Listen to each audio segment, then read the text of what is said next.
Good evening, everyone. I would now like to call the Committee of the Whole public meeting for November 5th, 2024 to order. I would like to acknowledge that this meeting is taking place on unceded Algonquin homelands. I would like to acknowledge and thank the Algonquin nations for their stewardship of these lands. I would now like to ask if anyone has an interest to declare to please do so now. Seeing none, I am now going to call for a mover to approve the agenda. Trustee Scott. Does anyone have any changes or additions to the agenda? Seeing none, all those in favor? And that carries. Moving on to the briefing from the chair of the board. Trustee Scott, can you please provide your briefing?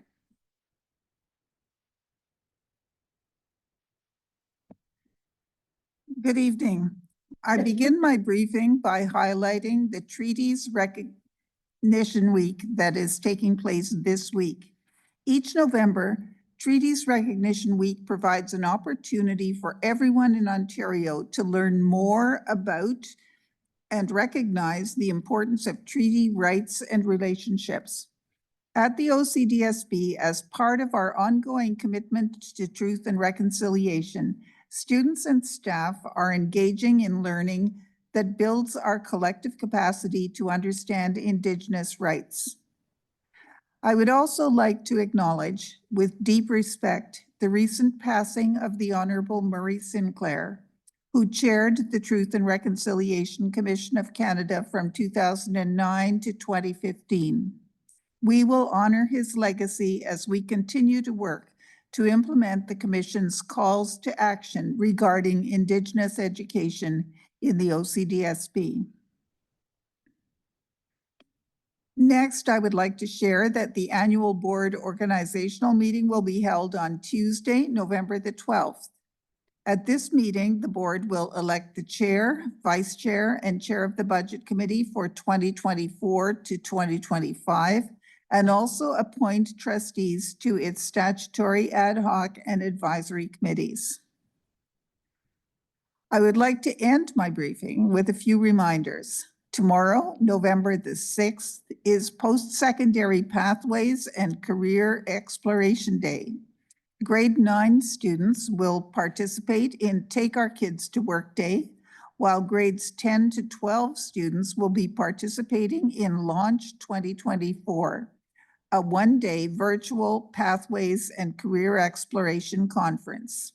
Details are available on the OCDSB website. And a final reminder that this Friday, November the 8th, is a PA day for OCDSB elementary schools.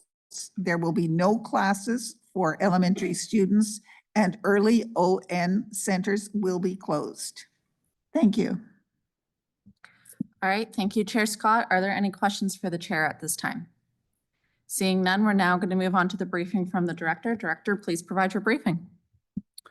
Through you, Madam Chair. Thank you. Good evening, everyone. Last year, the OCDSB, in partnership with Carleton University, successfully piloted a school within a university learning opportunity.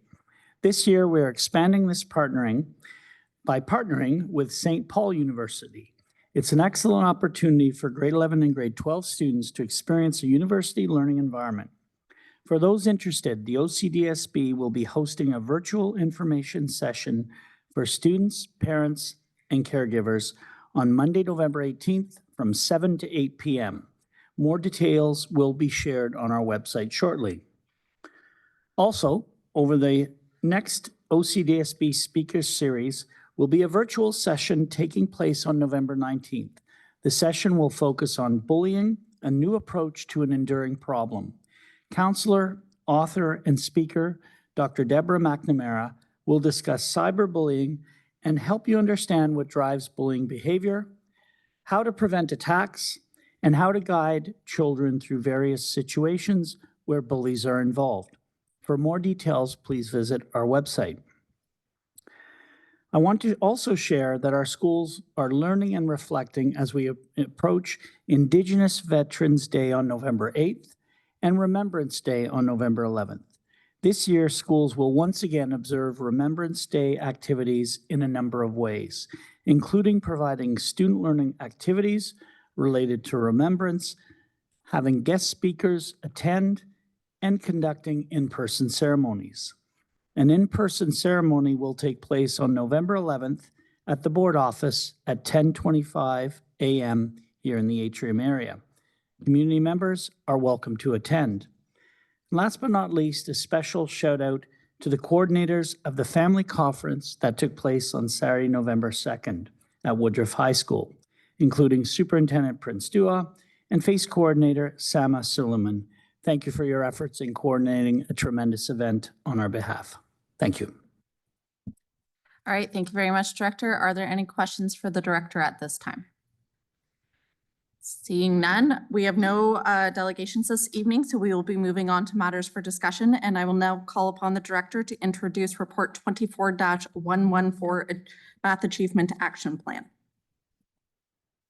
Thank you. Through you, Madam Chair, I will have our team assemble Superintendent Marva Major and System Principal Steve Massey, who will be providing an update to trustees with the latest information on the implementation and progress with respect to mathematics, our Mathematics Achievement Action Plan for the district.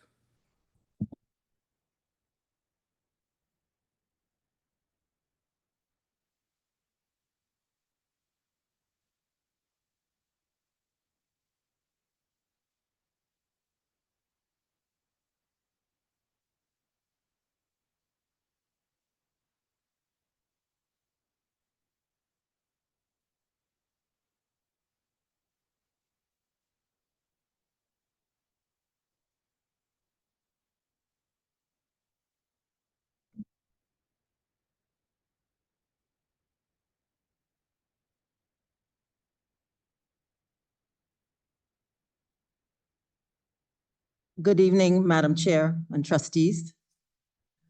I'm pleased to be here this evening to present the first update on the Math Achievement Action Plan. System Principal Steve Massey is joining me this evening as he's played a key role in implementing the Math Achievement Action Plan under the guidance of Superintendent Laverne last year. Their efforts have been pivotal in driving the plan's objectives forward. In the next few minutes, I will provide a brief overview on the first year of implementation, highlighting key indicators of progress. The Student Achievement and Learning Report will be presented to trustees in February 2025, providing a more detailed analysis of student achievement, including demographic, qualitative, and quantitative data. So I want to start off by a question. I want you to think about this. Just imagine a classroom where every student is engaged, confident, and successful in math. This is the vision that drives the Math Achievement Action Plan. Next slide, please. The Math Achievement Action Plan, the MAP, is directly aligned with the learning pillar of the district's strategic plan and reflects the ministry's 2023 math strategy, which is focused on raising student achievement in mathematics. The MAP outlines clear goals and strategies for math instruction at the board, classroom, and school levels, and it also provides key performance indicators to help us measure progress and ensure accountability. There are three main priorities of the MAP: knowing the learner, teaching the curriculum, and building math content knowledge. Last year, we deployed 7 math instructional coaches to support 110 grade 3, 6, and 9 classes across 30 ministry-identified schools. And that context is really important to take note of. They worked directly with teachers and students in classrooms and also provided professional learning opportunities at the system level. Next slide, please. To assess the impact of our efforts, we focused on measuring shifts in teacher confidence, understanding, and practices. Our goal was to determine whether these changes have led to any positive outcomes for students. And here's what we've learned. Firstly, in terms of student engagement, early evidence indicates that classroom practices such as collaborative and hands-on learning are boosting student achievement and engagement. Additionally, over 41,000 students are leveraging digital tools to deepen their learning and build confidence. Last year, we used an assessment for learning tool called the AFL to monitor student progress, and we observe a positive upward trend in student achievement. While overall understanding improved across the strands, we noticed that number and spatial sense still require more targeted focus. In terms of our EQAO results, our math scores remained fairly consistent for grades 6 and 9, while grade 3 students showed a slight increase of 1%. Additionally, student mindset towards math has improved, particularly in grade 3. So, building on these successes, our upcoming professional learning sessions will prioritize number sense in elementary and algebraic reasoning in secondary. This year, we will be using the OCDSB numeracy assessment tool, which was developed by our coaches to identify strengths and needs in the area of number. And this data will be collected at the beginning, middle, and end of year. It will allow us to tailor our instructions, target interventions, and support student needs. Next slide, please. Let's move on to educator learning. Teachers are increasingly integrating high-impact instructional practices like small group instruction, math conversations, and active learning opportunities to enhance student engagement. By leveraging diagnostic tools, learning progressions, and digital platforms, our teachers are more effectively monitoring student progress and then tailoring their instruction to support diverse student needs. We want to sustain these improvements. And so our professional learning will prioritize evidence-based practices and the use of tools and representations to make math relevant and accessible to all students. These visual aids and concrete tools can really help students of all backgrounds better understand challenging abstract math concepts. And we haven't forgotten about our principal leaders. Our sessions with principals will continue to focus on data-driven decision-making and supporting effective practices to drive school improvement. Next slide, please. Our action plan for this year. Our focus remains on strengthening math skills for all students, particularly in relation to our underserved students, including our Indigenous and multilingual learners. We're going to build on the successes of last year. When you see a good thing happening, you keep going.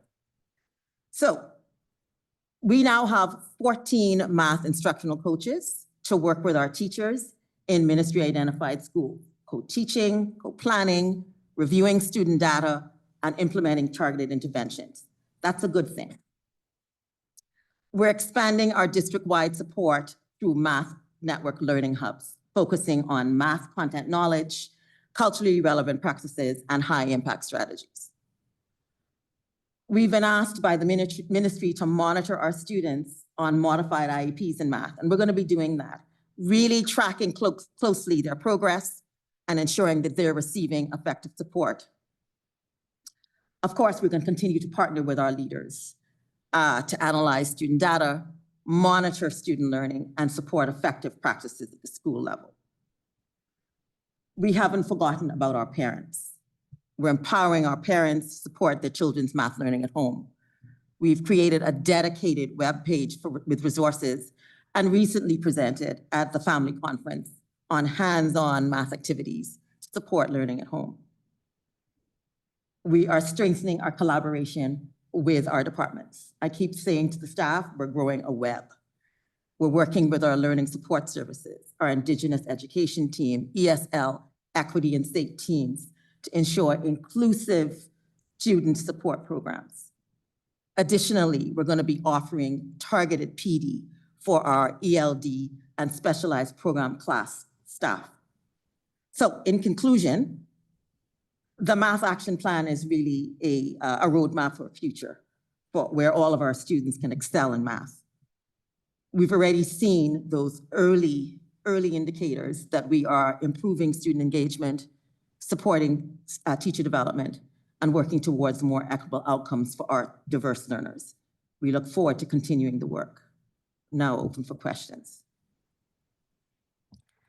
All right, thank you very much. I know trustees around the table were very anxious to have this come forward, so I'm excited for a fruitful discussion. I'm gonna look around the room and see if there are any questions. I might have jinxed it. I apologize, everyone. Stephanie Kirby, please go ahead.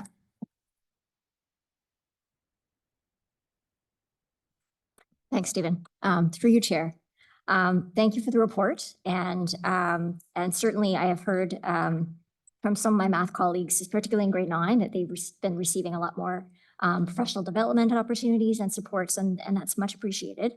Some of the feedback I have is not to focus on all teachers want more support, but grade 10 academic math in particular. We know that our board and a small handful of others have chosen for grade 10 to go with academic only courses. It's clear that the ministry is not, it has not decided to move ahead with de-streaming for grade 10. And so in making that decision, we support, OSSTF, just to be clear, supports de-streaming with the appropriate resources and supports in place for educators and for students. Unfortunately, the Ford government has not provided adequate resources or supports in our estimation, and often has left curriculum and resources late in the day for implementation for September. With all of these plans, I'm wondering, and I'm hearing from my grade 10, my teachers who teach grade 10 academic courses, but specifically math, if there's a plan specifically to support them. They are working with large class sizes. Smaller class sizes would be wonderful, but of course we know those resources are not forthcoming from the ministry likely. And there's also, it is an academic curriculum, and to my understanding, there's no addenda for a transition to grade 11. That is another concern that math teachers have whenever students do move on to grade 11 to different pathways. There may be some gaps in the math understandings that they may need if they go to the essentials level or the college stream.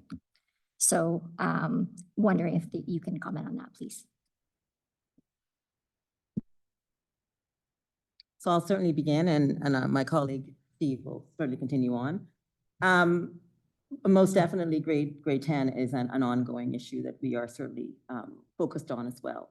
Already, I think it would have been in the first 4 weeks of school, we had an opportunity to work with our secondary coaches. They connected with the math heads within all the departments across our district to work directly around what does leadership look like in terms of math learning in our district.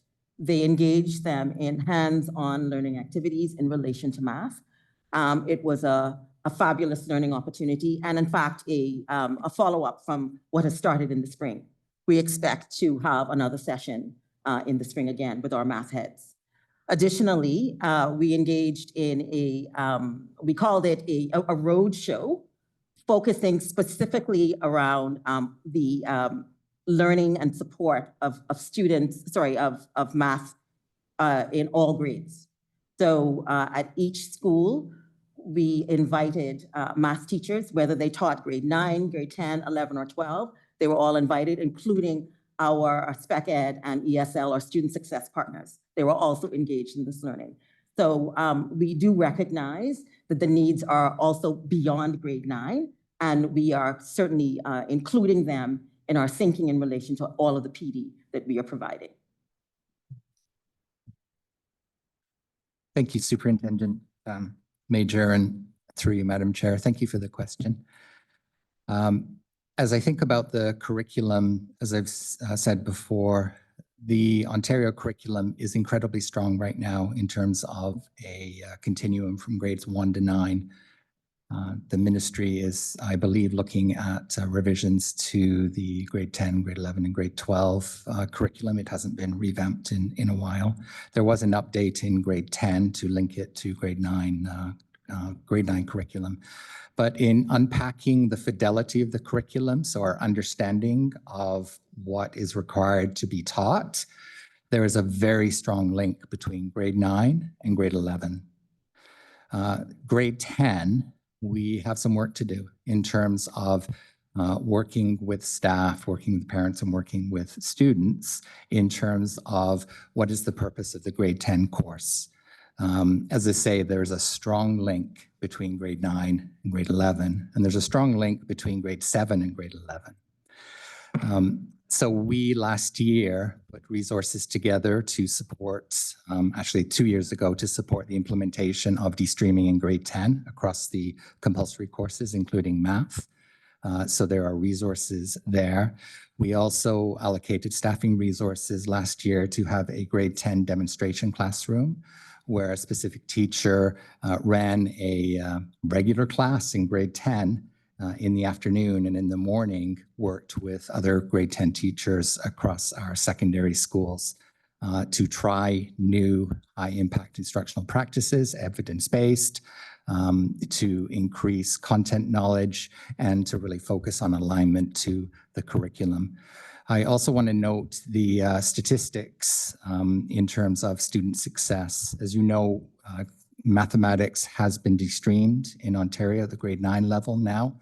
Our board had the foresight to do that 1 year earlier. And we certainly saw last year an increase in the number of students receiving a grade 11 university prep course. 500 more students were successful in that course than in previous years, and the enrollment was up. What that means is more students saw themselves being successful and chose that course and passed the course and did well in it. We also saw that students who chose the college pathway, anecdotal reports from OSSTF members and teaching staff said that the students wanted to be there. They made the choice to be there, not the system making the choice to be there. And so de-streaming has certainly had a great impact on the success of our grade 9 students in mathematics, on our work in grade 10, and the number of students accessing grade 11 pathways of their choice. Thank you. All right, so we are going to continue down our speakers list. So we have student trustee DeStefano, and then we have Stephen, and then we have trustee Scott.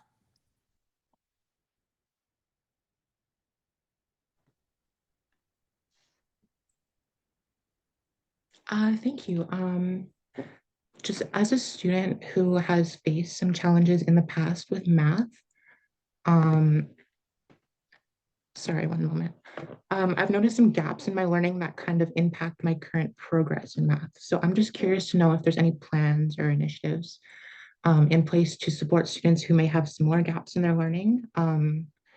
Yeah, it would just be helpful to understand how the board can address these gaps and ensure that students receive the support they need.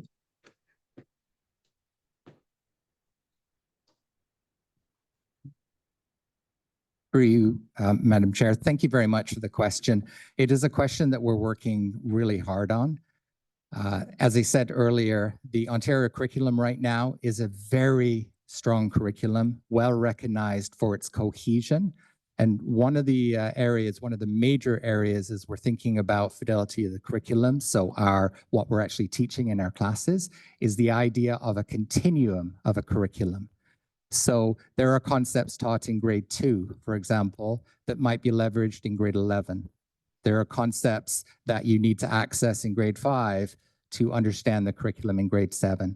And rather than a student finding themselves in grade 7 or grade 11 with gaps and them struggling through the course material, we're working hard with teachers to develop professional development and shift in understanding that if a student has an area of growth in a particular grade level, then our job, whether you're a grade 11 teacher or a grade 2 teacher, is to move that student to that level. Not to, well, we need to make a decision about another pathway for that student.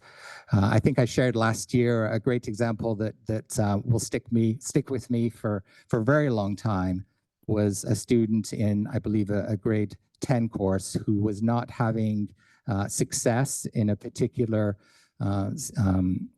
learning outcome in the course around exponents, and it was a grade 2 concept that they were missing. And so the teacher took about 6 minutes to do some direct instruction and support with that student. And within 6 minutes, that student had access to that learning for that day and for that unit and for that learning outcome. And so that is the mindset shift. I'm really appreciative that the question has come forward, because we have students that do have gaps, and they have gifts. And we want to leverage those gifts so that we can move them along the continuum of that mathematics curriculum so that they can access their grade appropriate learning. Thank you.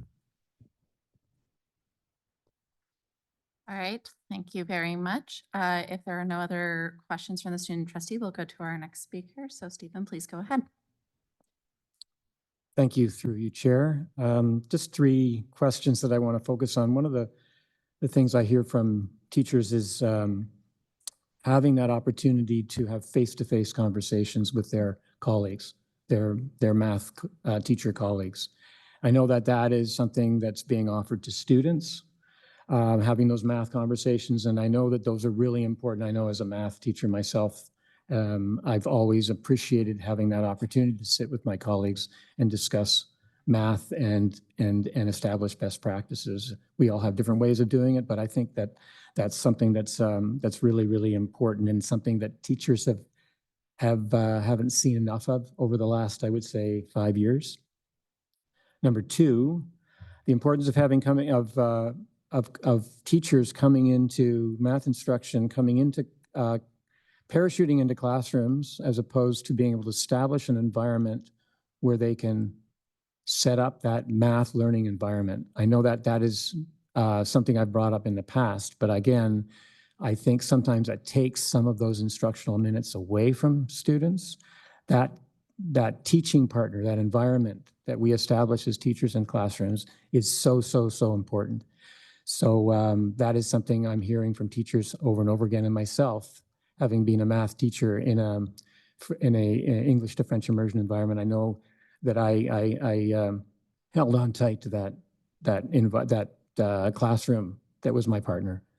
And number 3, just to really clearly establish for all of us what evidence-based means. I think that's really, really important, because I know teachers have always observed their students and tailored their program to what they see, the evidence that they see in front of them.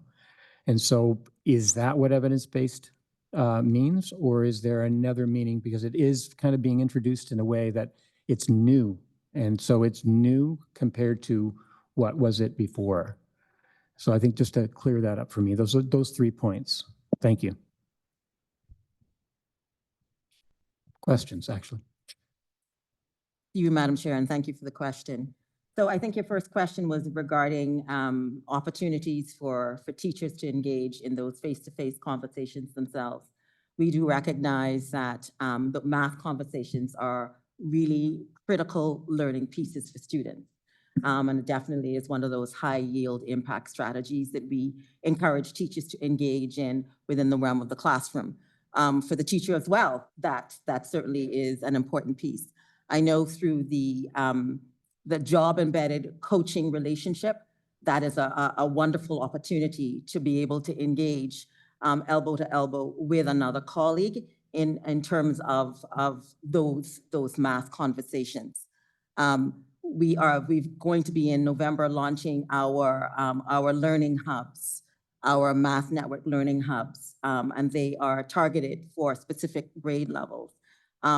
Part of the thinking in relation to this is to create those conditions to support just that, create conditions for teachers to be able to collaborate, to sit together, to talk through some of the strategies and the learnings that they're engaged in. So this is definitely one of the priorities that we are creating through those learning hubs. Your second question, I think, was in relation to establishing that math learning environment. And again, a critical piece in relation to the work that we're doing is really having that opportunity to establish those critical conditions of learning. Part and parcel of that, of course, is in knowing who the learners are within your room, right? And making sure that that the teaching and the engagement is responsive and relevant to the learners in the room. So we agree, this is a critical part in terms of the learning process. I'm gonna pass it over to my colleague here in regards to your third piece. And thank you for the question, through you, Madam Chair, in terms of what exactly are evidence-based instructional strategies. And absolutely right. Getting to know students and meeting them where they are at and recognizing the gifts that they have and tailoring the instructional environment around students, that is culturally relevant and responsive pedagogy. And there is a lot of research around what specific teacher moves garner the greatest success for student learning. In fact, there's a researcher named John Hattie who over the last 10 or 15 years has done a meta-analysis of all the educational research, or a lot of the educational research that's out there, and has created a schema, an effect size, if you will, of strategies that have a positive or negative impact on student achievement. The top one is teacher collective efficacy. And that goes back to your first question, which is around professional development. Those math conversations lead to a collective belief that if we act together as educators, then students can succeed. And that is at the heart of teacher collective efficacy, and that's at the heart of professional development. There are also other learning strategies in there, and the ones that the ministry has asked school boards to focus on, the 9 high impact practices, of which one is mathematical conversations, another is tools and representations that we are focusing on. Those come largely from from those research studies. Thank you. So just supplemental, I appreciate the answers through you, Chair. Just to go back to the first question, if we really are wanting to ensure that PD is done in a way that allows for face-to-face connection between teachers, as you've emphasized, is that something that will be operationalized during instructional time for teachers? Because I know that's really important. Otherwise, it becomes optional, right? So I just throw that out there because I know that's what teachers are going to bring to me. Number 2, instruction can be responsive if it's allowed to be intentionally set up in a classroom, so that it's not a teacher that's parachuting into a classroom and trying to set up that rich environment for math instruction. Stephen, if you can finish your thought very quickly, then you're out of time, but I can add you to second time speakers list. Happy to. I appreciate that, and I love that doorbell. Thank you. And then just getting to know the evidence-based piece, getting to know students, sounds like this is not something new necessarily, evidence-based, but it's something that's just a continued emphasis. Is that correct? Thank you.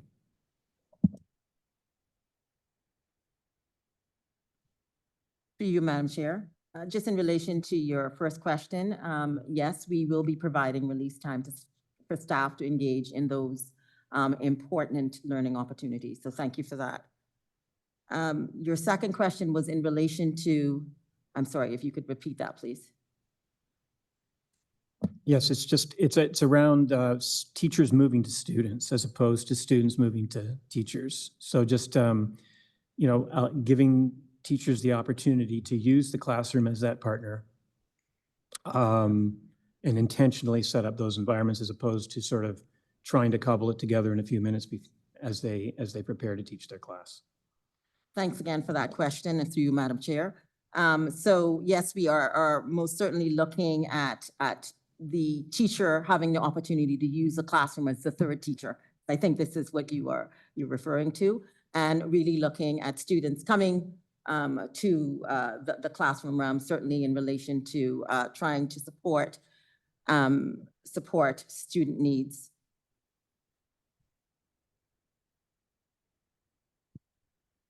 All right, we'll continue down our speakers list. So I have trustee Scott, then I have trustee Nash, then I have trustee Lara. I'll start with the easy question, or at least I hope it's the easy question. And that is on Appendix B. Blue is BOY, red is MOY, and yellow is EOY, but I don't know what BOY, EOI, and MOI are. To you, Madam Chair, and I'm smiling. Thank you for that. And it reminds us of the importance of not to use acronyms without an explanation. So BOI is not boy, it's beginning of year, and MOI is middle of year, and EOY is end of year. Thank you for that. That drove me crazy all weekend. Second question is perhaps a little more difficult one, but it also gets to a little bit of what Stephen was asking about perhaps. And that is, I wondered how you're building in opportunities for math concepts and math language to be used across subject areas, because it's not always a math specialist who teaches the math, and mathematical concepts and ideas come up in other areas, whether you're talking phys ed, whether you're talking English language arts or French language arts. There are a host of different places where those ideas come up across the grades. So how are you working to make sure that kids have the opportunity to practice their math skills outside the math instructional time? To you, Madam Chair. Thank you for the question. I guess I would start off by saying, I remember the days when a student would say to me, "Miss, why do I need to learn this? How is this going to matter in my life?" Math is all around us. It shapes our very world that we live in. And we want students to see and understand math in that way. By weaving math into different activities and different routines, students get to practice those critical math skills in real life situations.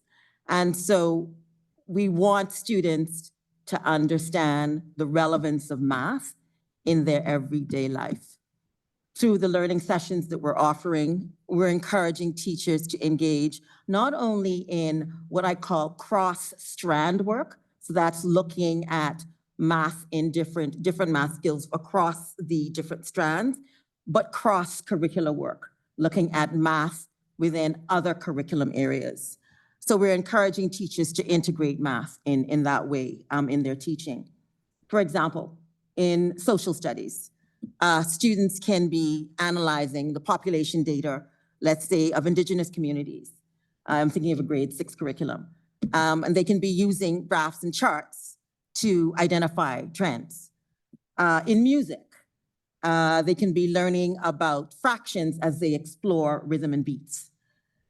In science, they can be measuring the height of plants. They could be estimating the height of plants over time.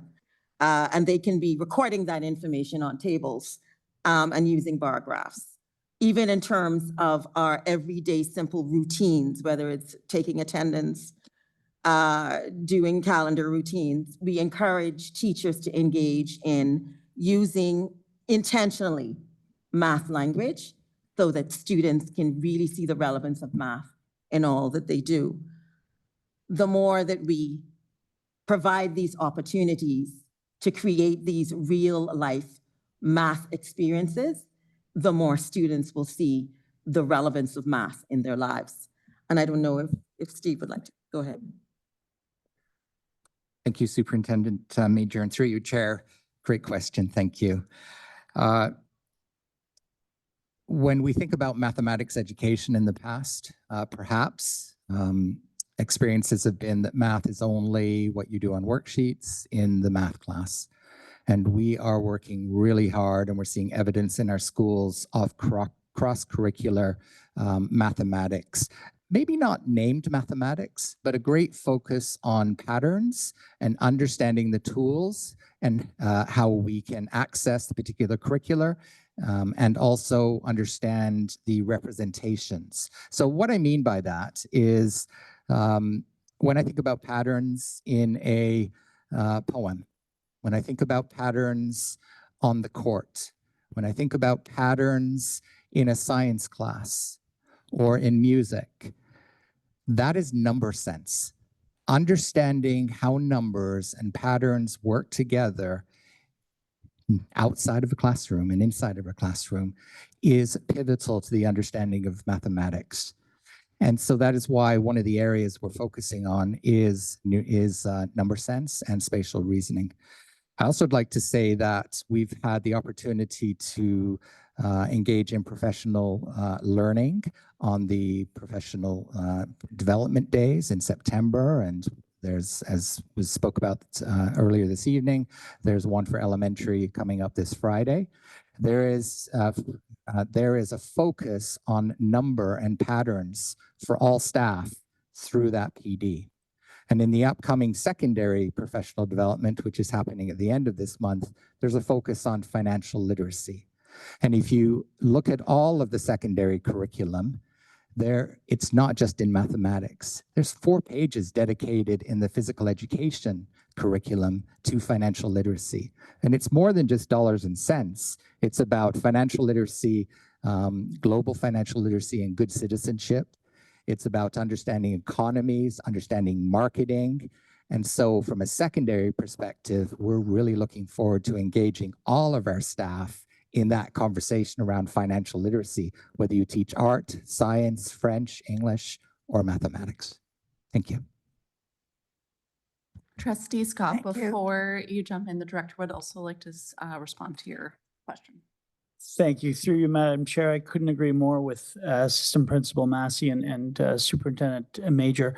One of the things I'll ask the trustees to keep in mind for the upcoming school year, when I spoke some time ago about a suite of frameworks that would guide our approach to teaching and learning, it's part of the reason why we won't have a framework for language. We will have one for literacy that crosses subject areas and disciplines in terms of the skills we're looking to build in our students. The same applies for the framework for numeracy, where it's not solely a framework for the subject of mathematics, but a framework for numeracy across its application. And the very examples that staff has just pointed out to the Board of Trustees. Another good example of that is likely to be a framework for emerging technologies, not a framework for one given particular technology, so that the framework can be applicable across elements of technology. So that's the spirit of those frameworks coming forward, that they'll apply regardless of which subject you're in. I think the examples given really exemplify that. That's the spirit of that suite of frameworks we're looking to create. That's really good news. All right, thank you, Trustee Scott. Trustee Nash? Yes, and thank you, and through you, Chair. I want to come back to the question that was asked by our student senator, Enzo, in terms of, because this is something I heard also at the parental conference, in terms of students identifying gaps in their math, and what exactly are the opportunities? Will there be for opportunities for practicing, for learning? Will there be systematic in every high school math clubs, or what are we looking on the ground to concretely ensure that if there are gaps, that these gaps are being addressed?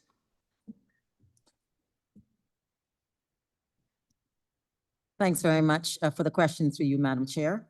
That's an important question to really be thinking about how we are going to be addressing gaps. We are engaging in, through our ONAT, the OCDSB numeracy assessment tool, where we're going to be collecting data 3 times a year specifically.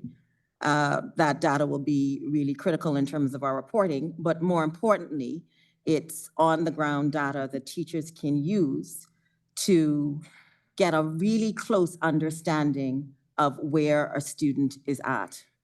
The ONAT has been developed to really speak to the progression of skills within the number strand. Pardon me, by looking at, when a teacher has a better understanding of where a student is at along the continuum, when they have an understanding of where the gaps are, they are much better placed in terms of doing work to support that particular gap and moving the student learning forward.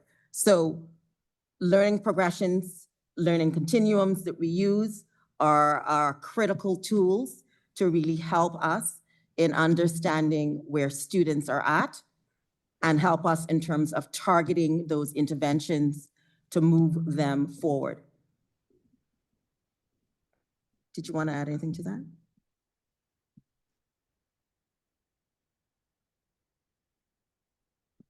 Hit the right button this time. Further to the data that we're collecting on student learning through the numeracy assessment tool, we are also looking at a diagnostic in secondary as well at the grade 9 level to work with teachers to create a tool that will help us understand where the students are.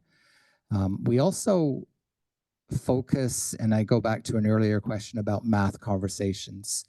From a student agency and student voice perspective, we are really working hard with staff and students to better understand who our students are and what gifts they bring and how they understand a particular concept. Perhaps if you were like me, when I learned fractions, I learned about a pizza. And, you know, when I think fractions now, 40 odd years later, maybe, I think about a pizza. But you look at a classroom now, a grade 10, a grade 9, a grade 12, a grade 2 classroom, and you will see a number line on a desk. You will see, and you saw up on one of the pictures, a concept circle. You will see different representations of how you segment certain things, certain numbers or quantities, more than just pizzas. And so sometimes we miss that. Sometimes if we only understand fractions through a pizza, we don't see the gifts that a student has in their own understanding of partitioning quantities and how you represent those. So to go back to an earlier question, the focus on math conversations is pivotal in understanding where the student's at in terms of their understanding of the curriculum. So thank you for the question. May I have a follow-up? Thank you. And I understand, you know, the concept, but what can a student expect a targeted intervention to look like? So we've identified where they're at, and you know, they're missing this concept. What can the expectation there be? Will there be one-on-one with the student? Will there be, and so forth? What does targeted intervention look like? Thank you. Thank you, Madam Chair, and thank you for the question. When we have a clear understanding of where the gaps are for a student, we target specific interventions with that student. That could look in several different ways. It could be through small group instruction, where we might be working with a group of students where we're targeting a specific skill with these groups of students. It could be an independent one-to-one situation where we are working side by side, having those conversations, those critical conversations around what we see presented in the student data, providing that very clear, very timely, descriptive feedback to support a student in moving to the next level. So it's a one-to-one engagement or a small group engagement. But when we use the word targeted, it means it's very much focused around that identified student need. It isn't a whole group instruction where a teacher is teaching a particular aspect of the curriculum. It's very small and very confined and very focused to support the student where they're at. Thank you. All right, thank you, Trustee Nash. Trustee Lyra? Thanks. It's so good to see you both again. So I'm going to start by saying we were ahead of the curve when it came to desegregation for grade 9. And we were, I hope, ahead of the rest of the province when it comes to desegregation for grade 10. I'm very glad to hear that more students are challenging the grade 11 and succeeding at the grade 11 university level math class, because to me, equity in math isn't just about liking math in grades 3, 6, and 9. It is about ensuring that all students end up with an approximately reasonable success rate at the university and college grade 11 and 12 math courses, because those are the foundational skills to a lot of jobs that exist in society. And we need to make sure that we are not failing any particular group of students, particularly marginalized students. So I'd love to see a demographic breakdown and a school breakdown of who is challenging the grade 11 and 12 courses and succeeding, because I'd like to have a good understanding that the work that we are putting into this math plan is coming out with those closing equity gaps when it comes to the students who have historically struggled both to get into university and college and in math in general and school in general. So that's, I guess, my first ask. I don't know if you have a comment. Through you, Madam Chair, and thank you for the question. I would love to be able to have a fulsome conversation in relation to that question, because it's a very important question. In the presentation that will be taking place in February, we will have an opportunity to look at disaggregated data in terms of race and ethnicity. And perhaps at that point, we will have more information in regards to that specific question. Okay. I did mention school as one of the other things, because we've got some schools that historically have 90% of the students take university grade 11 math, and some schools where perhaps fewer than 90% of the students take university grade 11 math. And I'd love to make sure that we're pushing it, the schools that have historically not had that sort of same representation. I have another question about the ONAT data. Is that also going to be disaggregated by identity?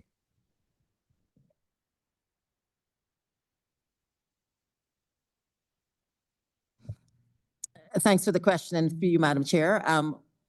We have not, we've just launched the ONAT, and we can certainly have a conversation with Reed in relation to whether that is in fact possible. But thank you for that question. All right. So one of the things you mentioned a little bit earlier in response to, and I can't remember, there's been so many good questions, who raised it earlier, but the integration with SATE. I'd love it if you could expand a little bit more on the integration between SATE and the MAP.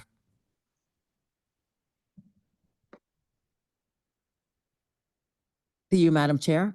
Thanks again for this question. So we are definitely working closely with the SATE team. We're engaged in collaborative training opportunities. As a clear example, we had hired a consultant to provide some support with training in relation to learning progressions and big ideas around math. And our SATE team, along with the math team, members from the LSS team, and members from the ESL team were all involved in this critical learning together. We've had ongoing meetings with the SATE team in relation to some of the work that we're doing in schools. For some of the ministry identified schools, if I remember correctly, I think there are 2 of them at this point that are also SATE schools. And so we have ongoing conversations in relation to the work that's being done with teachers in those schools, so that we can continue to build some consistency and coherence in relation to what it is that we're doing. The SATE team is doing some remarkable work in the classrooms that they're servicing. The work is a little different than ours, but still very powerful work in terms of really moving student learning forward. Okay. Do you think there is overlap or merit in more integration between the Math Action Team and SATE, or are you fairly well siloed? Also, my time has stopped running, so I don't know who to look at that for.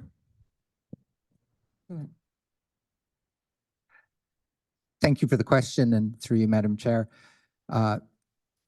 assistant principals gather very regularly, a couple of times a month, to talk about their respective portfolios and the staff in those portfolios, SATE included.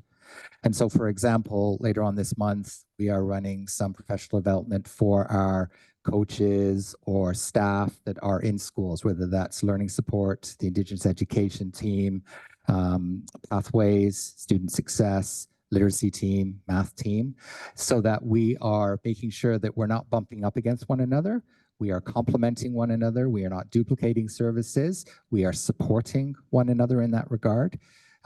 We have a ways to go, absolutely, as any organization. However, the level of collaboration that I've seen, and this is my third year centrally, has been increasing, and it's really good to see that cohesion across the messaging and the professional development for staff that are working directly with students. So the learning support team, the NLT, Indigenous, SATE, they all know about the Math Achievement Action Plan and vice versa. I'm glad to hear that. I don't know how much time I have left, so I'll go back on the And- list. You have 40 seconds. They were keeping track. They can keep up, but the director would actually like to respond to your question as well. Just wanted to add, thank you through you, Madam Chair. I think what Trustee Lyra is asking is a really interesting question, and the point I'll just add to Assistant Principal Massey's points for the Board of Trustees is to think of the central support as a matrix, that the numeracy team is working together and working on those high impact instructional practices, but they're also working across disciplines or subject areas by superintendency. So as the assistant principals pointed out, that the individuals in math are also connected to the literacy support and the technological support and the Indigenous support across the superintendency. So it's not only by subject area or discipline, they're working by superintendency, and that's one of the things under Associate Director Reynolds that we're continuing to look at, making sure we've got as strong a matrix as we can in that collaboration, as Assistant Principal Massey has pointed out, so that the Indigenous team is aware of the math work, the literacy team is aware of the environmental education efforts, and they're working collaboratively in that way. So it is really in a matrix format, not solely siloed, as I think Trustee Lyra was saying, which doesn't add to the richness of the collaboration, nor does it give the holistic sense of where the supports are. I am glad to hear that things are not siloed. I'm glad to hear there is strong integration between the teams. If I have more time. So I have a question about what evidence-based means to you, because I heard from Stephen one perspective on evidence-based, and my own perspective on evidence-based tends to be that evidence is more than a series of anecdotes. I like to be able to point to numbers and data that we've collected and say, this is why we are doing the things that we are doing. So I'd love to hear what evidence-based means to you folks.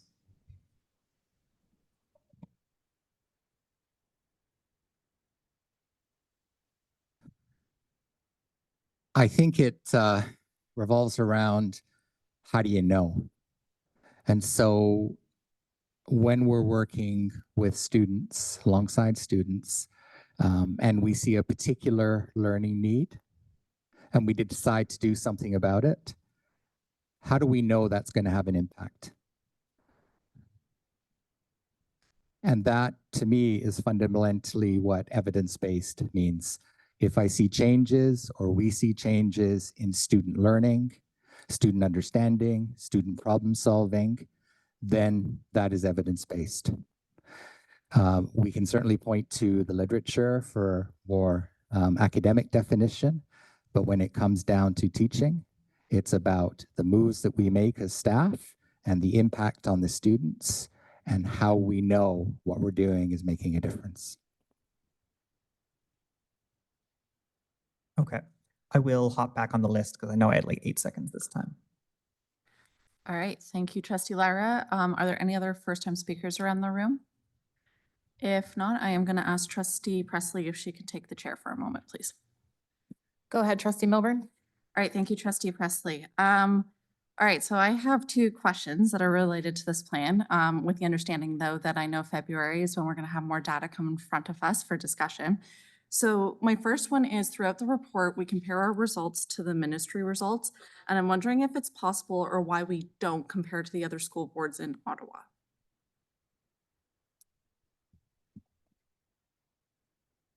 Thanks very much for the question, Trustee Milburn.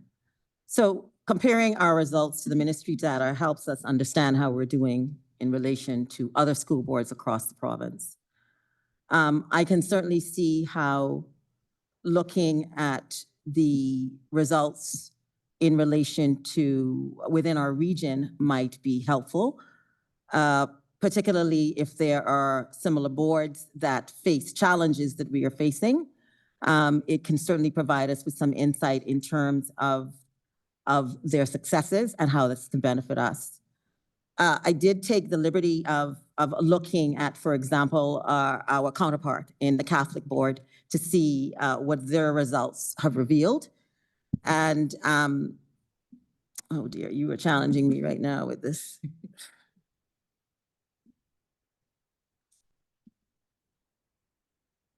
So just in terms of the sort of the raw data, I can see that for our grade 3s, our results are 62% and they're 67. For grade 6s, it's 53, 53. And for our grade 9s, it's 54, 57. So I think when we're looking at trying to compare results within the same region or even with other boards, we really need to pay attention to some of the contextual information, because I think that really is helpful in terms of providing a more comprehensive understanding of the situation. And so we had 4,898 students engage in the assessments last year, and 3,165 at the grade 3 level for Catholic students. And for the grade 6 level, we had 5,176 students, and for the Catholic Board, 3,470 students. For grade 9, 6,228 students, and for the Catholic Board, 3,729 students. You can see where some of the comparisons might not necessarily provide us with as wholesome information as we would like. Then we also need to look at ESL levels and special education considerations.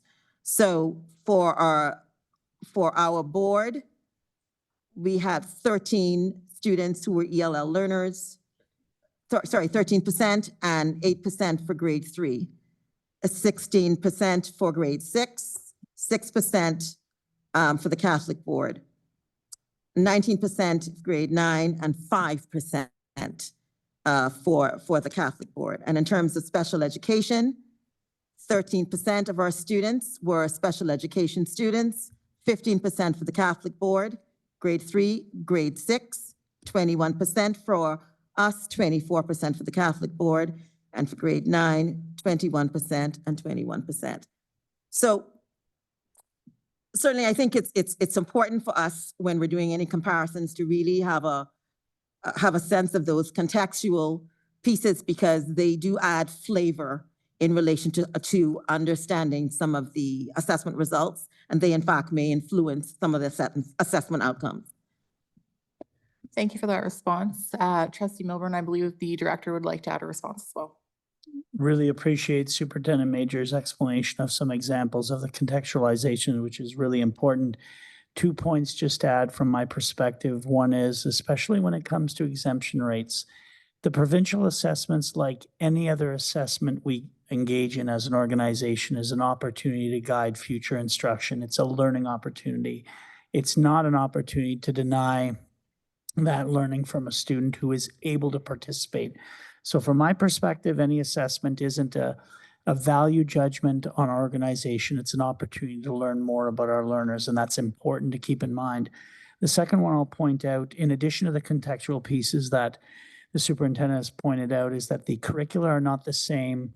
They are between English language school boards who run off the same curriculum expectations, but the French language school boards run off of a different curricular set. And on average, on balance, across all the subjects, it's only about 60% comparable. slightly higher in some subjects than others, but on average, it's about 60%. So the curricula themselves are not the same if the English public and the French Catholic districts were to be compared. So it's just another element of the contextualization that Superintendent Major has put in place as a caution to just do a raw number comparator district to district. They're not the same assessments, nor are they the same curricula. And the superintendent has gone through a whole slew of other reasons why the data may not be exactly comparable. All right, thank you for that. I don't know why I expected any different than the folks bringing forward the math action plan would have all the statistics right at their fingertips. So I guess my follow-up question for this is, do we collaborate with the Catholic School Board at any point? Because math, I know, is a sore subject across Ontario. So I'm wondering if we do collaborate on any of the results that we're seeing.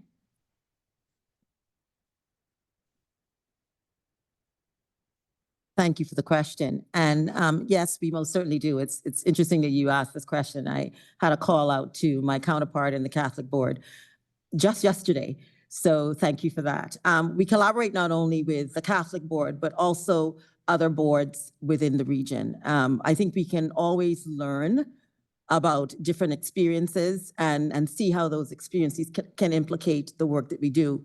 For an example, I'm always curious about the successes of boards that may be of similar size to us in the province. I'm always curious in terms of what are some of the ingredients to their success. So I've been having conversations with the District School Board of Niagara, where they are seeing some great improvements in relation to their math scores, and they've been consistently seeing an upward trend in relation to their math scores. And one of the critical bits of information that was shared with me in relation to why that is, was the way in which they engage in professional learning with their staff. They have quite a large number of math instructional coaches to support the work that they do. And that, they have said, has been the critical difference in terms of supporting their math achievement action plan. They also indicated that their focus is about going narrow and going deep versus trying to cover great breadths of the curriculum and moving broadly. So we certainly do take those insights to heart in terms of the work that we're doing, and we're really looking at how we can integrate some of the experiences and the perspective of some of our counterparts across the district in relation to some of the successes that they're seeing. All right, so that leads very nicely into my last question. So looking at this plan, and again, with the understanding that we're all going to be very anxious for the disaggregated data that's going to be coming forward, in between then and now, are there specific things that us as trustees can help to support this action plan or to advocate for to move things forward and really help our learners?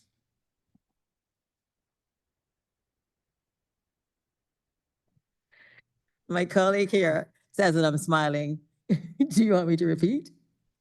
Continue to provide that that positive support in relation to math. We need that. We need to really celebrate the successes that we've been seeing and harness those successes to continue moving forward. Anything further? All right, Chair, back to you. All right, thank you very much. I'm moving on to my second time speakers list. So I have Stephen on my second time speakers list. I don't know if I put my hand up, but I'll take the opportunity because I do have something I'd like to ask. You mentioned the percentages. I just want to be clear. Is that the percentages that you shared about to provide that context? Is that representative of the population as a whole, would you say, in the school board?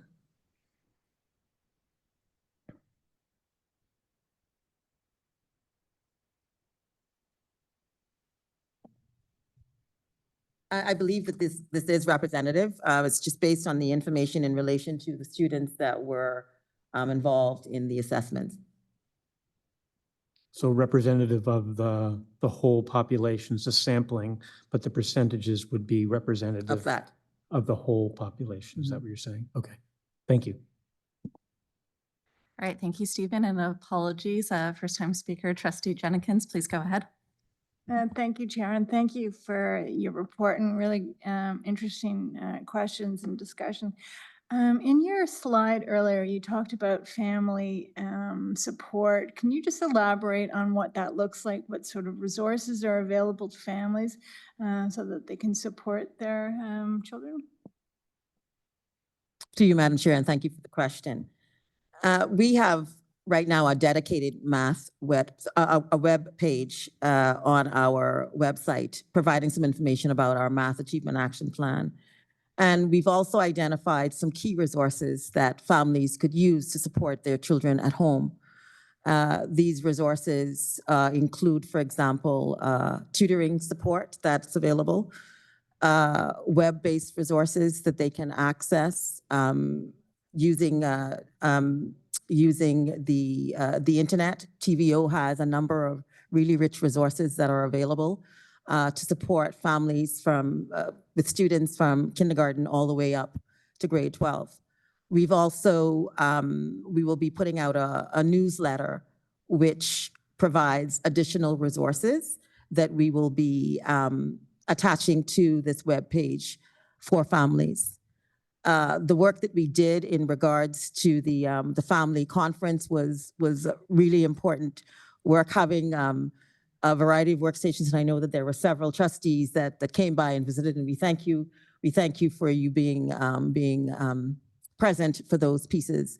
So families had an opportunity to engage in 5 different workstations where with their children, and there were a number of children that were there. We had a games station, so families could see how they can use just everyday materials to sort of build math competency. We had a variety of different ways in which families could support their children in terms of their additive thinking, multiplicative thinking, working with fractions, and then an understanding around the curriculum and assessment.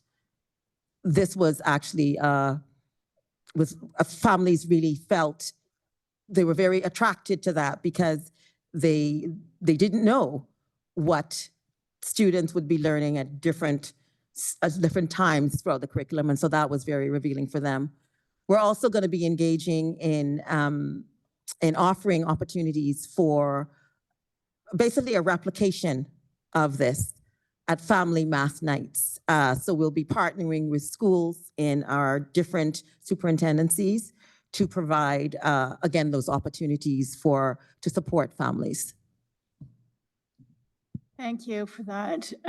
Although some of those ideas, suggestions, resources do make me think of, in terms of equity, that we really need to support our students, that, some of those things may not be accessible for our rural families, the internet, access to internet, but just many things. It really leads that we need to be mindful that we're equitable in supporting all of our students.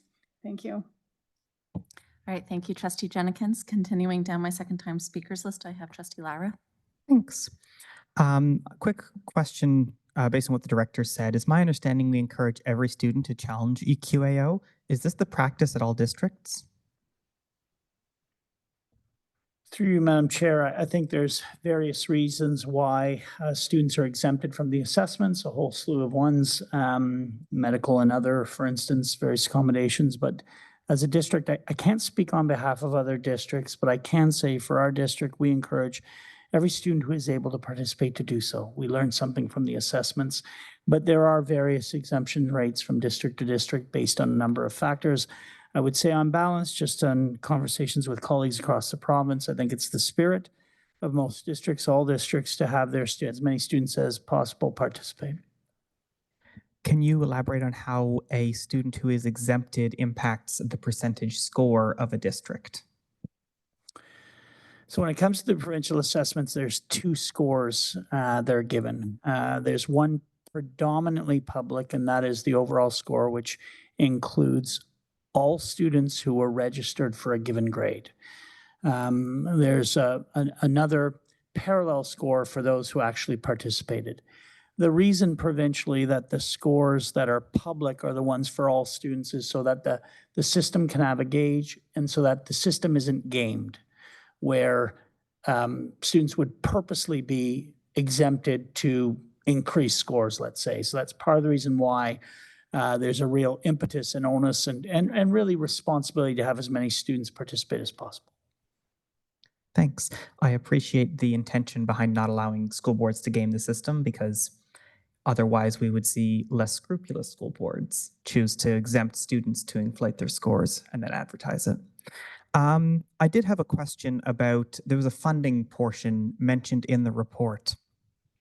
Currently, the ministry chooses to fund math-specific positions at the district.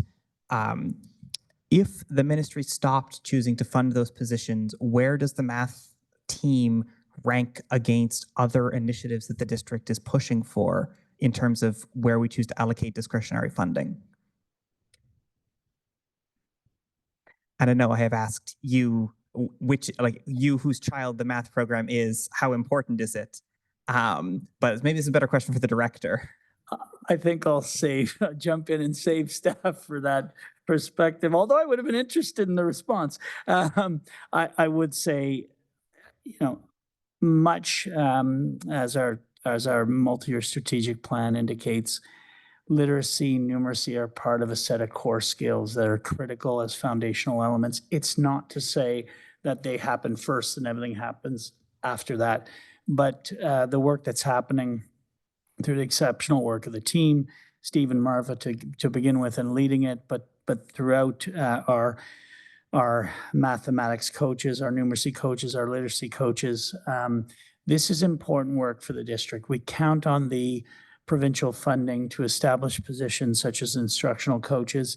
But where we can with any discretionary funding, we try to prioritize and supplement that work. So in a long-winded way, I would say it's probably our greatest priority because it is the wheelhouse of our work tied to achievement, along with the wheelhouse of our work tied to well-being, with an underpinning of equity. And it's, I agree with your comments earlier, Trustee Lyra, it's not only equity of access or opportunity. At the end of the day, it must be equity of outcome, or we've just talked a good game.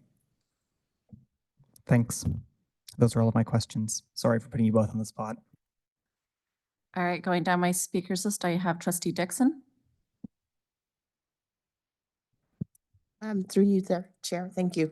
I really want to thank you guys. This was like really thorough, and it hit all the key spots for me. And my last question, the question I was going to ask, actually, my colleague here, Trustee Lara, asked it, but I wanted to know if the ministry stopped the funding, and I'm sorry, this is not going to be for you guys. It's going back to the director.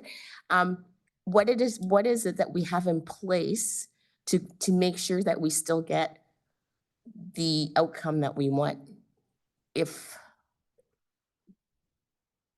And I also heard Stephen asking about like the teachers being able to get more PD days and hands-on with our students. So, are we putting more of that in place to be able to make sure that we're getting the outcome that we really want and not just having it set up and not being able to follow through in the long run? Sure. Through you, Madam Chair, I think Trustee Dixon raises a number of good points around our priorities as an organization. The vast majority of our resources fiscally come from ministry funding. So the ministry pulling all of the numeracy support or the literacy support would create a major issue for our organization. Having said all of that, every year as part of our board improvement plan, our board action plan, we look to prioritize the work in literacy and numeracy. There are efficiencies in the cross-departmental or cross-discipline collaboration, no question, to stretch the resources. I think Superintendent Major gave a good example of what we're learning through the SATE inquiry and how we can apply that to other schools beyond solely those who have been targeted for that particular inquiry process, which is a finite period of time for, that we'll learn from and then try to apply or scale up more broadly. I would say it will remain our focus in the utilization of our funds. We count on the ministry money. We feel we need more of it in a lot of cases to try and continue to do the work. And I would say to Stephen's good questions about in-person learning, there's no question some of the operational challenges of replacing teachers and the kind of shortages we've had have impacted that. That go along with some of the fiscal pressures, but I really appreciated the nature of the question and the response that we'll look to try to do that, because there is a benefit from both in-person learning and the networking that gives you, as well as virtual opportunities or after-school opportunities. But we'll try to continue, as Superintendent Major has said, to have an emphasis on that and to do as much of it as we can and as we can afford to do in terms of releasing a certain number of teachers in a given day that doesn't give us a major operational or logistical issue in school. So we'll try to continue to do all of what has been pointed out this evening by our staff.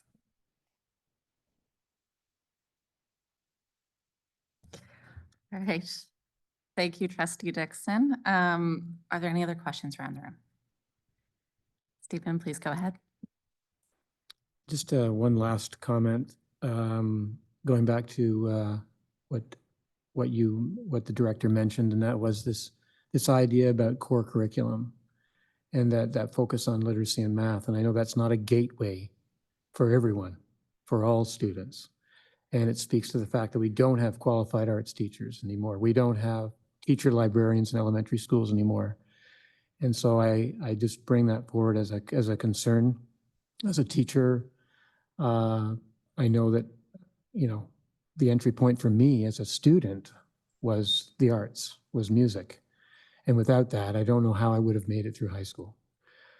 So I just highlight that. I know there's a bit of messaging that's coming down from those that make decisions higher up. But I just always like to bring that forward as a concern and see how we can find ways to ensure that those doors aren't closed and that all students feel like they're being invited into a space, because we know that behaviors begin to amplify when students don't see themselves reflected in not only the classroom, but the program. Yeah, thank you. All right, thank you very much, Stephen. I am seeing no other questions or comments around the table, so thank you very much for bringing this forward this evening. It was definitely a fruitful discussion. Moving on to our next item, I'm now going to call upon the Associate Director to introduce Memo 24-057, Facilities Renewal Program, School Condition Improvement Funding, and COVID-19 Resilience Infrastructure Stream for 23-24 update. Say that 5 times fast, please. Through you, Chair. So this is the annual report where we update you on the work that we did over the past fiscal year with in relation to those 3 programs. This is the final year of the COVID-19 resiliency funding. So we had to spend the remaining funds available by the 31st of December, which we did. So we didn't turn any money back to the ministry. As you know, we struggled to spend all the capital funding we received, and that's mainly due to availability of schools, capacity within the construction industry, and the interruption it would cause at the school site. So there's a lot of reasons why we can never spend all the funding, but we don't lose that funding. We get to carry it over year over year. So and that allows us a certain amount of flexibility. So we appreciate that for sure. So this year we did just shy of $82 million worth of capital work within the district. And I'm not going to go over the appendixes or the numbers, but you can see that in the memo that was presented. And I will end it there and turn it over to any questions. All right, thank you very much, Associate Director. I'm looking around the room for questions. Trustee Presley, then Trustee Lyra. Thank you, Madam Chair. Through you, I just want to extend my thanks for the work on their support and the work that we've undertaken. Looking at the budgets and the actual expenditures, very nicely done. I'm bringing forward a question that I've been asked many, many times by various parents and members of our community is there's a great need for air conditioning in our schools. And I know that if we could, we would have them in every single school. Do we have any idea as to whether the ministry might be releasing funds for us to undertake this health and safety work? Or what are your thoughts? Through you, Chair, I know they're not releasing additional funds for air conditioning across the district. I know we far exceed the provincial standards compared to other districts, especially of our age and size. I did release to you guys, which I'm surprised you don't have or are not aware of, a cooling memo report specifically to address cooling within the district. It's an 8-year, $100 million plan. It's a plan. It identifies which schools we are going to attempt to address over the next 8 years. The reason why it's an 8-year plan is because we physically can't do that much work in all those sites. And we really don't know what we're going to get into in some of those sites because of the age of the building and the limitations there. But we have the intention of, over the next 8 years, aggressively tackling classrooms and cooling spaces. And we're trying to tackle some of the schools that have the least amount of air conditioning available to them first. But again, we had to stretch that out a bit because we can't take on 8 $20 million projects. It would just be too much for us to manage. And we also have to balance that with our other responsibilities, accessibility, maintenance, longevity of buildings, roofs, windows, electrical grids. So, but we are tackling it. Like I said, we are well above the curve for the provincial averages, and we have a pretty aggressive plan to continue to move forward in that area. Thank you very much for that answer. I appreciate the transparency. And for all the members of the community who've been asking, I'm sure they will appreciate that response as well and give them a little bit more insight as to the work that we've been continuing to undertake. Thank you. That's all. All right, thank you, Trustee Pressey. Trustee Lyra? Thanks. In years previous, the school condition improvement report has come with a paragraph or two explaining the environmental work that the district is undertaking and how we're choosing to green our schools or be more environmentally conscious. I didn't see it in this year's report, and I'm wondering if we could add it as a supplemental or include it in future reports so that we can point to the community and say we understand the environmental responsibilities that we have, and here's what we're doing about it. Through you, Chair, we do actually plan on presenting to the board at some point this year a report on several environmental initiatives. We have the a composting pilot project report coming, but also I think the reason why you don't see a lot of it in there is because we do actually plan on talking a little bit more in depth about some of the work we've done with solar panels, live walls. I don't know all the work because I've talked to the staff and we are trying to put something together to talk about environmental sustainability. It was part of the strategic plan. So I think we stripped it out on purpose so that we could do a little bit more in-depth report for you at a later date. I'm very glad to hear that. My second question was that we've started having some preliminary conversations about student safety at some downtown school sites and how there were potential infrastructure changes we might be looking to make. I didn't see any funding allocated from any of the appendices for those school sites. Would that be coming out of contingencies? Would that be coming from a different envelope, or was that an oversight? Through you, Chair, this is the work we did last year. You're going to see the FRPSCI report for the next 2 years coming in the next couple months. So when we present the report for approval, normally it's a 2-year plan, right? So this is just the work that we completed last year, and you'll see in the next report some funding dedicated to those areas. You'll also see a change in that report. I'll just give you a small heads up of some of the things that we're doing in the report. We're trying to do playgrounds. We're taking that responsibility away from schools and school councils because it has been a bit of an equity issue where some schools have had difficulty raising funds to put. So we're going to start life cycling those as part of the FRPSCI plan. So you'll see some changes in the plan that's coming in the next couple of months that will address some of those issues. I'm actually really glad to hear that we're going to be including playgrounds as part of our school renewal plans, because there are significant equity differences between some schools in areas that have the capacity to fundraise hundreds or tens to $100,000 and the schools that don't. So I'm very glad to hear that change is coming. Thank you. All right, thank you. I'm going to continue down my first time speakers list. So I have Stephanie and then I have Trustee Blackburn. Thank you, Chair, through you. Thanks for the report, Randy. It's neat to see, Stephen, I'll refer to Stephen here, as one of the folks who does some of the work site inspections over the summer, having been witness to some of the work that's being done in some of our schools, and commend our custodial staff who have to work around when the contractors show up. And then they kind of, the care staff are trying to clean up and do the floors and all that stuff. And then they come in and tear everything up. And so they have to re-clean everything again. But I would like to second or support Trustee Presley's comment about the air conditioning. For sure, the staff certainly speak to it a lot, and certainly it impacts student learning significantly. And in particular, a focus, if possible, on specialized program classes to make sure that those spaces have AC in particular, as if they can be prioritized in some way.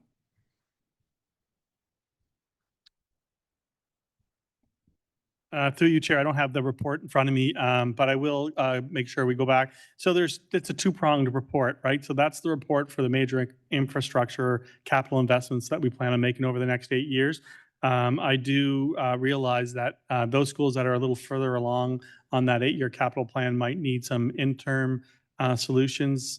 So I did talk to the team, and we are looking at what improvements we can make. I know there's a big push from some schools to put window units in buildings and stuff, and we just can't do that for a variety of reasons.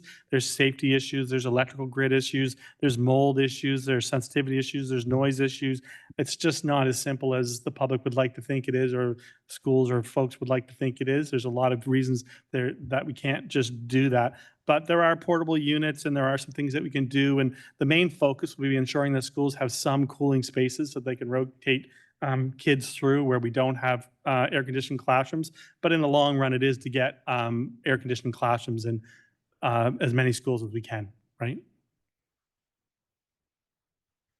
All right, thank you very much. Trustee Blackburn. Thank you, Madam Chair, and through you to the Associate Director. Has there been any discussion about moving away from play structures given how much they cost? I mean, in some cases, just preparing the ground to place a play structure can be in the tens of thousands of dollars. And so I'm thinking that perhaps a cost benefit analysis is appropriate. I think our money might be better spent. I understand. And given how much of the year you can't even use the play structure because we live in Canada and it's cold and half the time it's cut off. Through you, Chair, I will say that we're not going with the Cadillac version of school playground systems and things like that. There will be a look at what we can deem as affordable, reasonable, and standard across the system. I hear what you're saying. Some get a lot more use than others.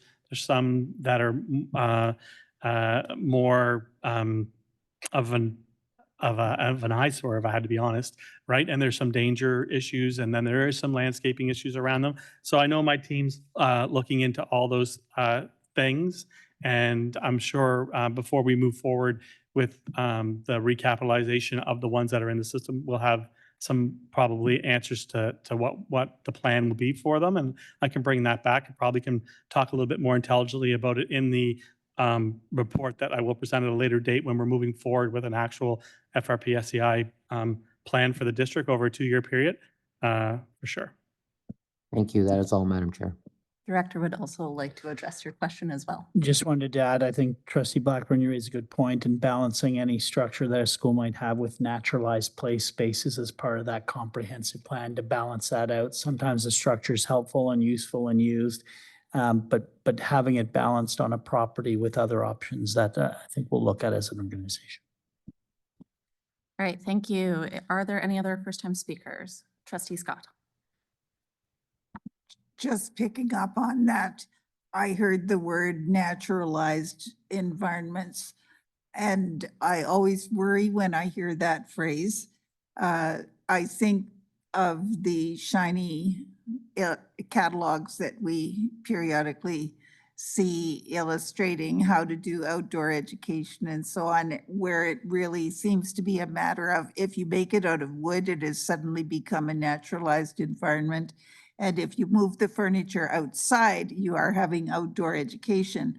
And those really just don't cut it as far as I'm concerned. If we are going to have more free-form play opportunities for students in our schoolyards, we need to do more than just replace the play structures with something that looks more or less like another play structure.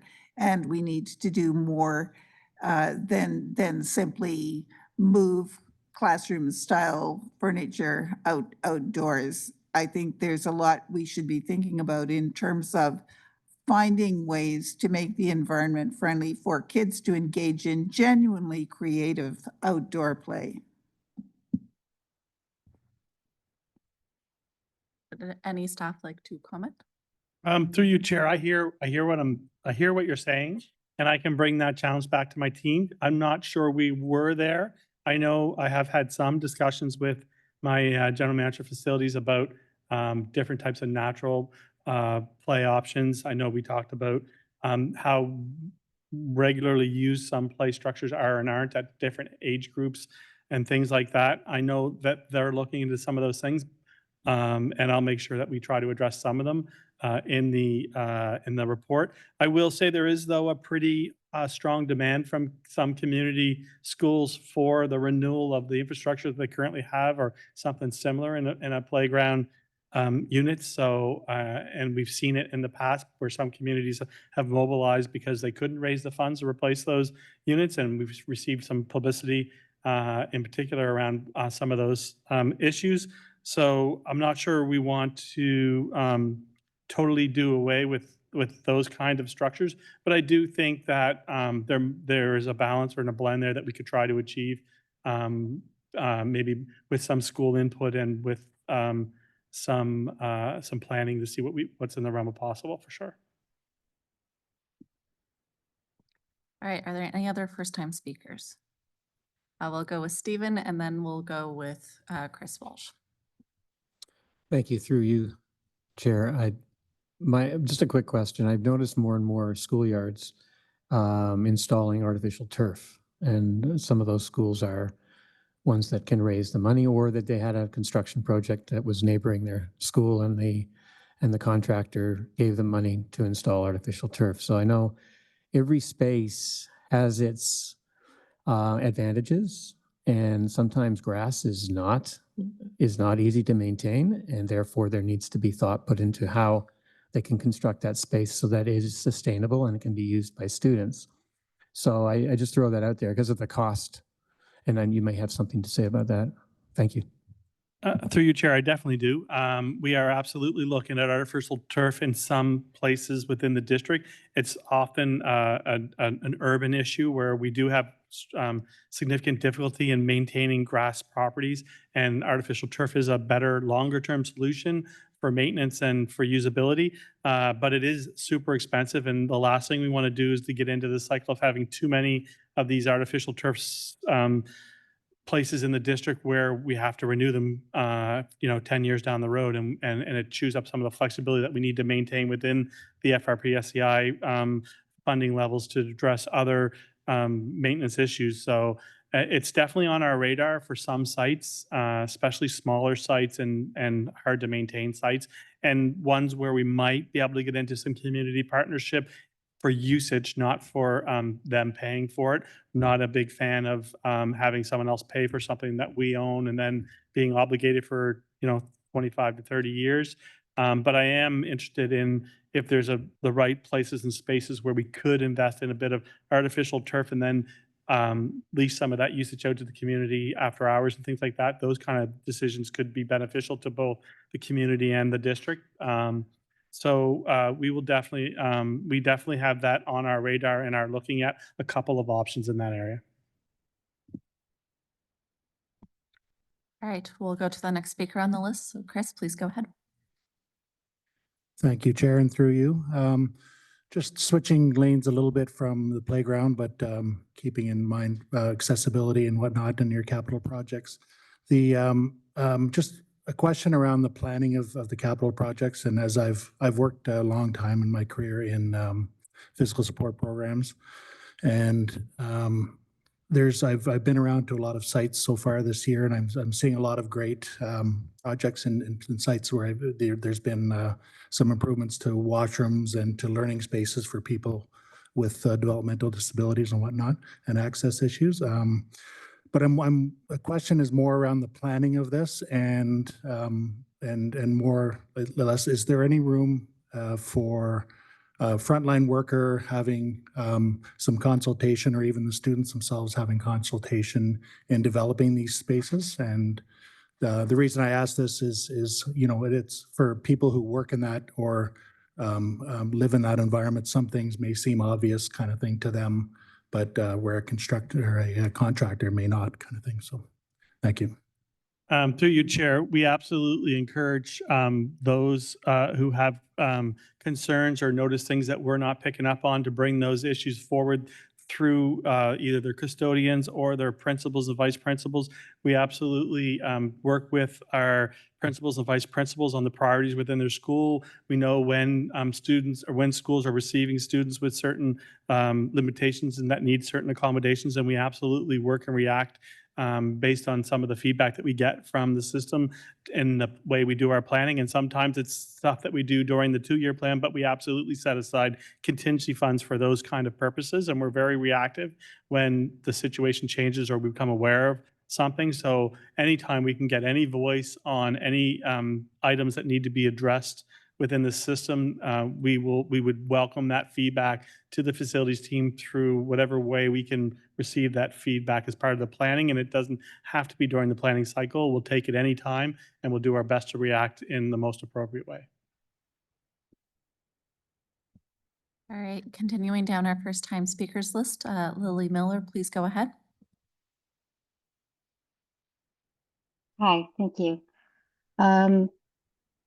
Going back to the artificial turf, and you know, earlier you were talking about how you're looking at environmental initiatives. You know, artificial turf is plastic, it's chemicals, and it's not inert, and there is an impact on the land, and it always goes into the water. And not sure if you're aware that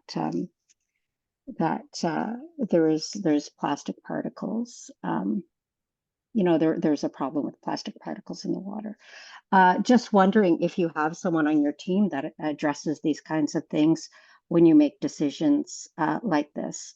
One, and two, when you are making decisions with regards to the landscape, the land, environment, do you have an Indigenous elder who you can consult, given that the First Nations have been the caretakers of the earth and are deeply connected to the land? Thanks. Through you, Chair, we do have a variety of engineers and specialists on our team that take those kind of environmental considerations into consideration when in the development of our plans. It's part of the reason why we don't have a lot of artificial turf in our district right now. And again, it's not the plan to have a lot of environmental fields, or sorry, artificial turf fields within the district. It's the areas where we struggle to maintain the grass in the fields, and where there is a better solution, but it is balanced and it is considered all different things.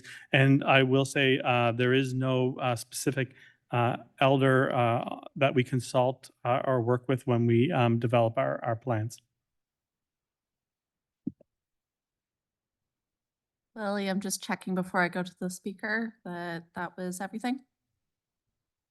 Yeah, thank you. All right, thank you, Lily. Are there any other first-time speakers?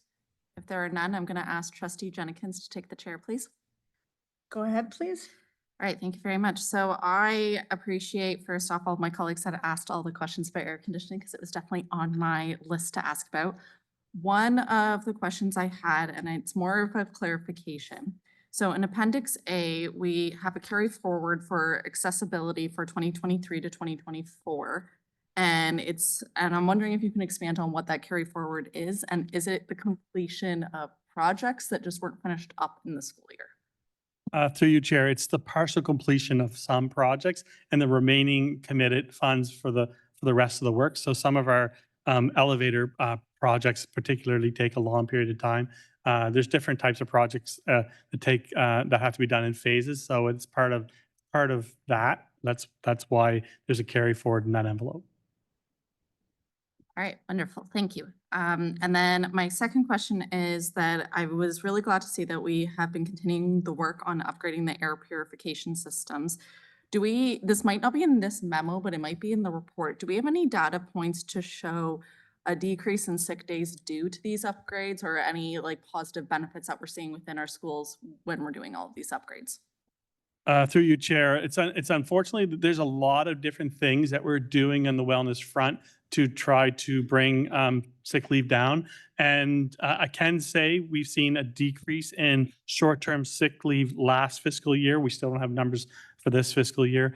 It's still too early, but there was a decrease in short-term sick leave. I think there's a variety of factors that made that positive change in those numbers, and I think part of it might have been potentially some of the work that we've done in some of these systems, but a lot of it, I think, where we actually, I don't know if you remember, but in the budget, we risk managed $500,000 for BMS training. We took it out of OT replacement costs. And so I think the investment of that BMS training, and I know the investment of that BMS training led to less instances of injury related to violence because those EAs were better trained to manage and work with dysregulated students. So there's a positive correlation there for sure in the number of instances that we saw. And so I think that there's too many factors that we're working on with the stand-up of the wellness team and other things to say what exactly has helped us reduce our sick time. But I know there's a variety of different things. We work with our insurer, OSB. They made some recommendations on painting certain outdoor spaces as high strike, ball strike zone areas and things like that. So we take a lot of different actions based on the information we get through the various individuals that or organizations that we work with to address workplace injury. So I think there's just too many moving parts to say what's having the greatest effect at this time. Any additional questions? Just one more. Did you use the acronym BMS? And if you did, what does it stand for again?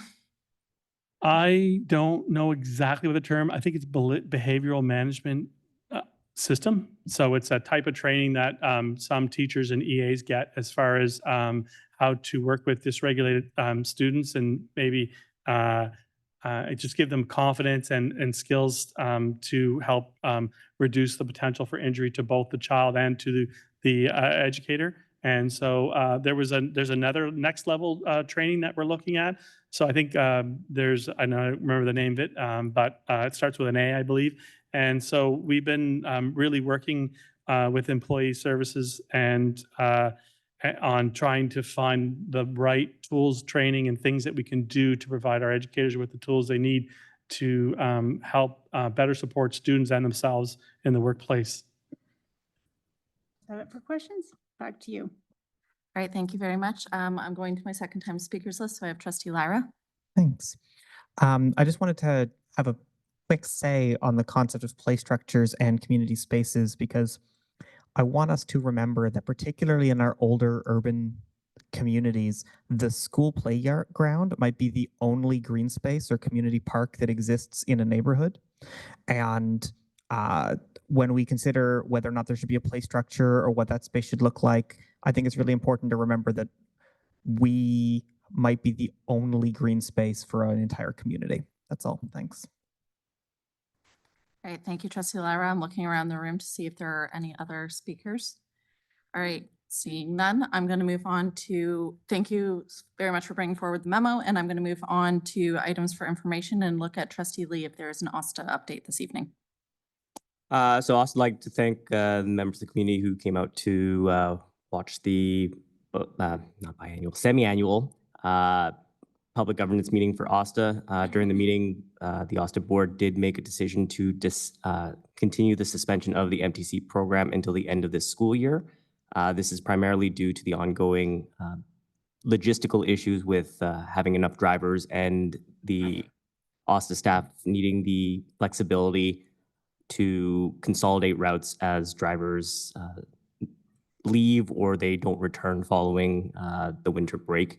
I know a lot of parents and community members often see empty buses or half-empty buses driving by them, but this does provide OSTA staff the necessary flexibility that they need to ensure that routes are on time and the service is delivered to the eligible students that are on the bus. That being said, the OSTA board did also reinstate the walking school bus program for, at least to begin with, for 5 schools in key areas. And as the school year continues, if the need and the uptake is sufficient, they will look at expanding the program again. All right, thank you, Trustee Lee. We do have a speakers list started to ask questions. So Trustee Lara. So I'm going to start by saying I'm really glad to see the walking school bus came back. You can see more of my comments if you want to go find the OSTA meeting. I disagreed with the decision to not bring back the empty school bus program, the empty seat program. And I think our board needs to have a conversation about what our position is regarding the empty seat program. And I would love to have a conversation, perhaps not now. I'd love to give people the time to prepare and understand more about what the program is, but I'd love to add a conversation to our near future about the benefits and the costs of this program, because I think our board should take a stronger position on its importance as it relates to marginalized communities and as it relates to helping parents and families manage getting their kids to school. Thank you, Trustee Lara. I will go first so we can take that under advisement and bring it to Agenda Planning Committee for a discussion tomorrow. If Trustee Lee would like to add anything, he's welcome. So we can bring that forward to Agenda Planning. Any other questions? Seeing none, then we will move on to OPSPA, and I'll look to Trustee Scott or Jennings to provide a report if available. I have no public report this evening. All right, are there any questions for our OPSPA representatives? All right, seeing none, we'll move on to new business. Is there any new business information or inquiries this evening? I am seeing none. I hope everyone has a very good evening, and I now declare this meeting adjourned.